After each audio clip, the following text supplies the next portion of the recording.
That was the message to the American president from protesters in Seoul ahead of his speech to the South Korean National Assembly. In his address, Trump described North Korea as a, quote, hell that no one deserves, while also issuing a stark warning to its leader. When I say to the North, do not underestimate us and do not try us. We will defend our common security, our shared prosperity, and our sacred liberty. Just 6 months ago, the Chinese leader came to Washington, and the two hit it off, bonding over chocolate cake. But Trump couldn't help but be a bit theatrical during the dinner, topping the magnificent dessert with a show of Washington's military might. We had the most beautiful piece of chocolate cake that you've ever seen, and President Xi was enjoying it. So what happens is, I said, we've just launched 59 missiles heading to Iraq. Well, you headed to Syria? Yes, heading toward Syria. Trump loves his weapons so much he thinks they're the solution to every problem. And when the threat is as serious as North Korea, all the other countries in the region must be armed to the teeth and prepared to respond. Well, that's the idea he's been trying to sell on his Asia trip, so far in both Japan and South Korea. Japan is going to be purchasing massive amounts of military equipment, as he should. South Korea will be ordering billions of dollars of that equipment. We make the best military equipment by far. We make the greatest military equipment in the world. The F-35 fighter, which is the greatest in the world, Missiles of many different kinds, whether it's planes, whether it's missiles. We make the greatest military equipment by far in the world. We'll be purchasing it from the United States. Thank you very much. Now, Trump is counting on the Chinese president to back him up as he puts pressure on Pyongyang. President Xi, where we will be tomorrow, China, has been very helpful. We'll find out how helpful soon, but he really has been very, very helpful. Well, it's often said that diplomacy is merely seduction in another guise. So the question is, will Trump's efforts to seduce the Chinese leader carry over? And will he be able to strike a sweet deal for the U.S.?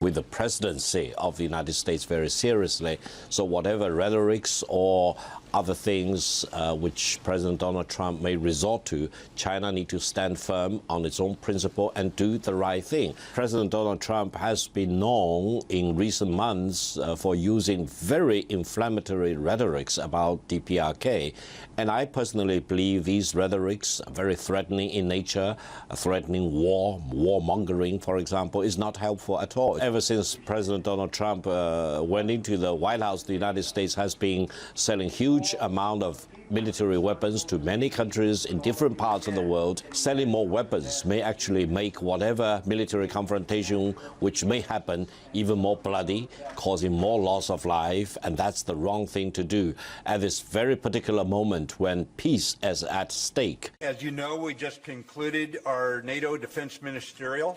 A couple of the subjects we discussed, and I realize you've just heard from Secretary General, but we did talk about the implementation of our strengthened deterrence and defense posture. You know, that's something that's been ongoing for some time. I'll say a few more words about that in a minute. The role of our new NATO Cyber Operations Center and our stance in response to the DPRK's reckless and destabilizing provocations, recognizing the unity of our individual and collective assessments of the Kim regime's danger to the world. We recognize that European capitals are closer, in fact, to Pyongyang than Washington, D.C., and Europe is keenly aware. From our discussions, it was obvious to me that Europe is keenly aware of this threat, and we are all aligned in terms of characterizing the threat and in solving this sobering issue through economic and diplomatic processes, if at all possible. We also discussed at length Russia's now constant efforts to intercede in our nation's sovereign democratic processes. We discussed our strategic nuclear issues, in which I received input from our allies, to our ongoing posture review in Washington, D.C. NATO is a nuclear-armed alliance, and it is natural and necessary for us to have such discussions among trusted allies. The discussion included a consideration of the Russian Federation's violations of the Intermediate Nuclear Forces Treaty and our collective efforts to bring Russia back into a compliance with the INF. This is absolutely necessary to sustain confidence in arms control agreements, and we're doing so in a substantial, transparent, and verifiable fashion. During our meetings, NATO defense ministers collectively stressed the importance of a NATO alliance fit for its current purpose, an alliance where political and military decision-making and military mobility across borders move at the speed of relevance. We appreciate and support the Netherlands' leadership on the mobility issue and the European Union's embrace of the suggested approach to solve this problem, and they will be meeting on it next week. 2014, as you all know, was a watershed year in Europe and around the world, confirming a Russia that was choosing to be a strategic competitor to NATO and the violent rise of terrorism in the form of ISIS. From increased defense budgets to refined decision processes and our changed military organizational initiatives, NATO's defense stance is keeping pace with our new challenges from the East and from the South. Defense ministers also discussed NATO-led Resolute Support Mission in Afghanistan alongside our coalition partners, non-NATO nations which gathered with us. We discussed orchestrating our fight against terror and the next steps from Afghanistan actually to the Middle East over the 2 days, and I shared President Trump's South Asia strategy, which was very well received and firmly supported. Specifically to Afghanistan, reconciliation remains the political goal of NATO's military campaign and our comprehensive approach. Reconciliation must be Afghan-led, with an open door to the Taliban if they choose to stop killing and live by the Afghan Constitution. This strategy, carried out by, with, and through our Afghan partners and within the coalition framework, ensures this regional campaign is politically, fiscally, and militarily sustainable. NATO nations and coalition partners are in the process of finalizing troop increases and additional support efforts. Over 24 nations have stated that they intend to raise the troop numbers that they have on the ground there now, including some very small nations for whom this is the largest overseas deployment they have been engaged in. We appreciate their commitment to stabilizing the South Asia region. This week's discussions also afforded the opportunity to further align the alliance posture, ensuring we fully implement the Wales and Warsaw decisions, and in emphasizing our shared values regarding the rule of law, territorial integrity, and transatlantic security, to include attention to the sea lanes of communication between North America and Europe. All in all, ladies and gentlemen, I've been engaged in these ministerials since 2007, both in uniform and as Secretary of Defense. I've never been more impressed by the collective shared appreciation of our challenges or by this body's necessary decision-making to protect our populations and our democracy's freedoms. So thank you. I can take a few questions here. Thank you, Mr. Secretary. Idris Ali, Reuters. Mr. Secretary, you mentioned North Korea. The Navy today confirmed that 3 aircraft carriers are going to be carrying out a joint exercise in the Western Pacific for the first time in a decade. What exactly is the message to North Korea with that specific exercise? And do you think there is a chance of miscalculation where it could be misread by the North Koreans and could exacerbate an already pretty tense situation in the region? Well, you have to ask the second question of North Korea. I don't suppose to read the dictator's mind. However, the message to Korea has been consistently, to DPRK, to North Korea, has been consistently sent by the international community, by the United Nations Security Council in unanimous Security Council resolutions sanctioning their activity. Their activity has been condemned by NATO, by European Union.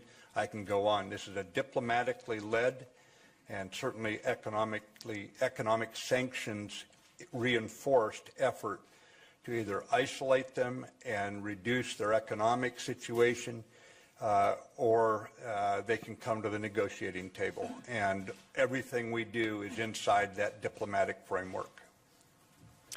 Terry Schultz, Deutsche Welle. Hi, Terry Schultz with Deutsche Welle and NPR. Sir, I'm interested in why you decided now to raise the issue of what the U.S. views as the Russian violations of the INF Treaty.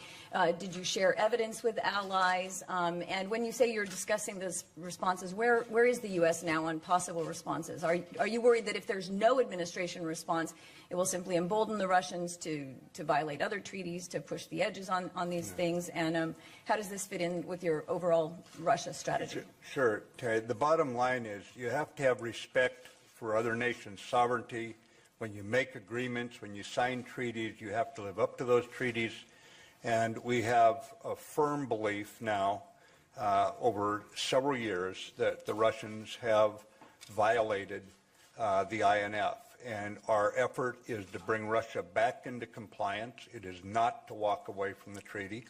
But just like with the Vienna Agreement, the Minsk Accord, the Helsinki Accord, we now have an increasing concern about Russia's willingness to live up to the accords that it's signed, the treaties it's signed. So we will, many of the nations already have their own evidence of what Russia's been up to, and we've been in active discussions amongst ourselves on the issue. It will be going forward, and we will be engaging with Russia as we try to come to a resolution of this. Dan Lamothe, Washington Post. Mr. Secretary, thanks for your time. You briefed the South Asia policy here today. We've had some details about that, but one mystery, I think, for a lot of us in there so far is what exactly is changing with Pakistan. In light of the additional requests for troops here and at home in the United States, what is changing? Can you provide any specifics? And is that going to be sufficient to not undermine U.S. and coalition operations in Afghanistan?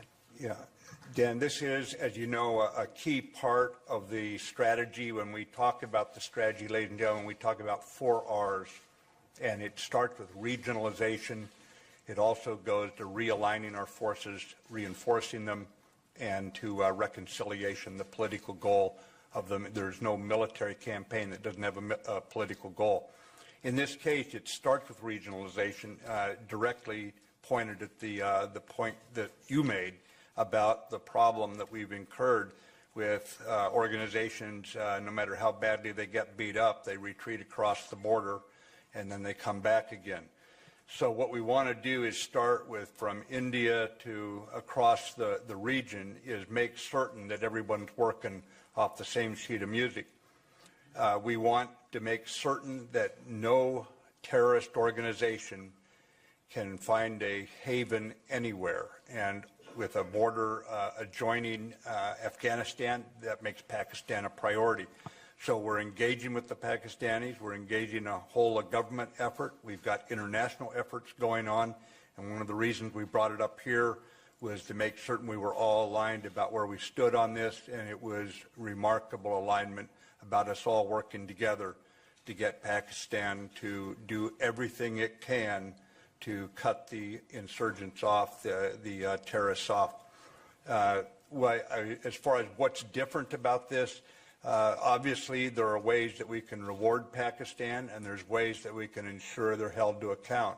But our principle going into this is that we are going to work with Pakistan and make this work so that there's no longer a threat coming across the border there.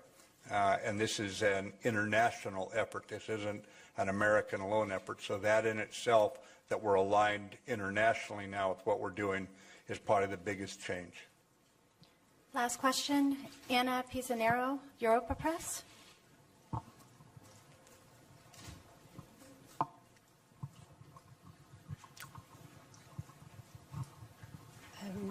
Thank you. Ana Pisanero from the Spanish news agency Robapress. How many effectives, how many troops are we short still for Afghanistan? And a second quick question, if I may, concerning the military movement.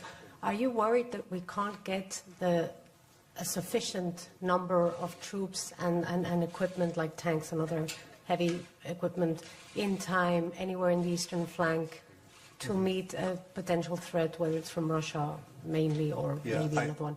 Okay, Is that a real worry today? Thank you. Yeah. Okay, I don't want to talk specific numbers. Some of the American press have heard me preaching so much on this, they could probably give my reasons without me even speaking up for myself.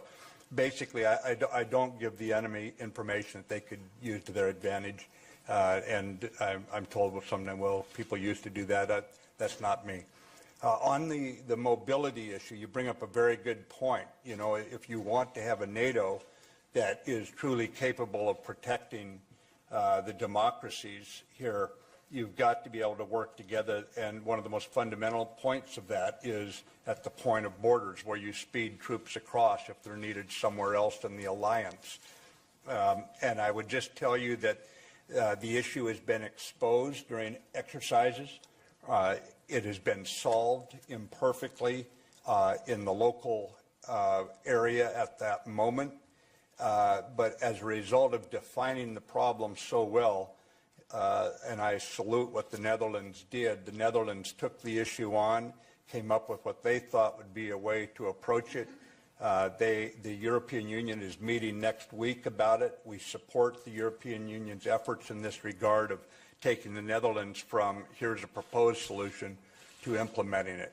So no, I'm not worried in the sense that we've worked it out on exercises and have local solutions, but we should get a standardization effort so we're not having to work it out locally each time. But the short answer is no, I'm not worried. Okay. Thank you, sir. Well, thank you very much. I've got to go to another meeting now. Thank you. Thank you, Mr. Secretary.